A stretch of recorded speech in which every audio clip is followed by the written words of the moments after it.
నమస్కారం మిత్రులారా, first time మన ఛానల్ని చూస్తున్నట్లయితే ఛానల్ని సబ్స్క్రైబ్ చేసుకోండి. మరిన్ని అప్డేట్స్ కోసం లైక్ చేయండి, షేర్ చేయండి.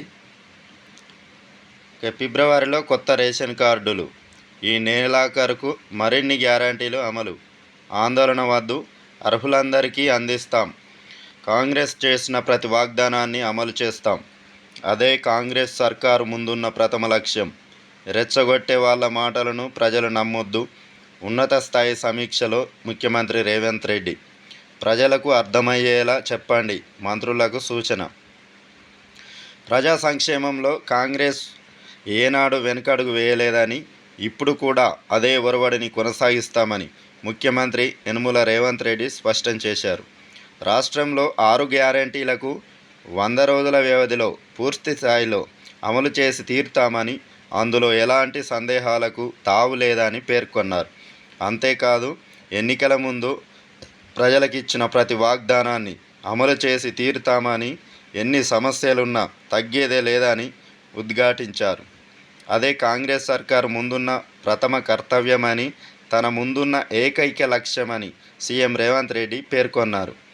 రాష్ట్రంలో 6 గ్యారంటీల అమలు క్రమంలో వారం రోజుల పాటు ప్రజాపాలన పేరుతో ప్రత్యేక కార్యక్రమం నిర్వహించి 1,25,00,000కు పైగా దరఖాస్తులను స్వీకరించిన ప్రభుత్వం వాటిని పరిష్కరించే క్రమంలో సోమవారం సచివాలయంలో ఉన్నత స్థాయి సమీక్షా సమావేశం నిర్వహించడం జరిగింది.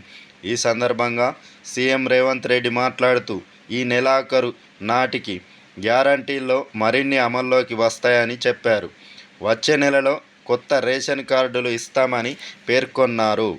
ఆ దిశగా అధికార యంత్రాంగానికి మార్గదర్శకాలు జారీ చేశామని, క్షేత్రస్థాయి కసరత్తు కొనసాగుతోందని తెలిపారు.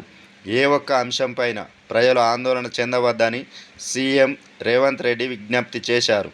రెచ్చగొట్టే విపక్ష నేతల మాటలను ప్రజలు నమ్మొద్దని కోరారు. ఈ విషయాన్ని గ్రామ స్థాయిలో అన్ని వర్గాల ప్రజలకు అర్థమయ్యేలా చెప్పాలని మంత్రివర్గ సహచరులకు సీఎం సూచించారు. గ్యారంటీల అమలే లక్ష్యం. ఎన్నికల సమయంలో ఇచ్చిన హామీలను అసలైన లబ్ధిదారులకు అందించడమే ప్రధాన లక్ష్యమని సీఎం రేవంత్ రెడ్డి చెప్పారు. గ్యారంటీల కమిటీకి బట్టి నేతృత్వంలో కమిటీని వేయడం జరిగింది. ఇందులో సభ్యులుగా దుద్దిల్ల, పొంగులేటి శ్రీనివాస్ రెడ్డి ఉన్నారు.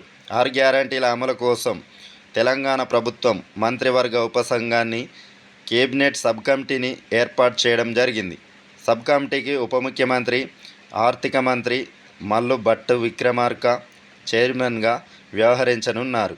సభ్యులుగా మంత్రులు శ్రీధర్ బాబు, పొంగులేటి శ్రీనివాసరెడ్డి నియామకమయ్యారు. ప్రజాపాలనపై సచివాలయంలో సీఎం రేవంత్ రెడ్డి అధ్యక్షతన ఉన్నత స్థాయి సమీక్షా సమావేశంలో ఈ నిర్ణయం తీసుకోవడం జరిగింది. ఈ సందర్భంగా 6 గ్యారంటీల అమలుపైనే సుదీర్ఘంగా చర్చించడం జరిగింది. గత అసెంబ్లీ ఎన్నికల్లో ఇచ్చిన వాగ్దానాలన్నింటినీ అమలు చేసి తీర్తామని సీఎం రేవంత్ రెడ్డి ప్రకటించడం జరిగింది. ఏది ఏమైనప్పటికీ రేషన్ కార్డులను ఫిబ్రవరిలో కొత్త రేషన్ కార్డులు జారీ చేస్తామన్నట్టుగా సీఎం రేవంత్ రెడ్డి ప్రకటించడం జరిగింది. Thanks for updates. Please subscribe my channel. Thank you.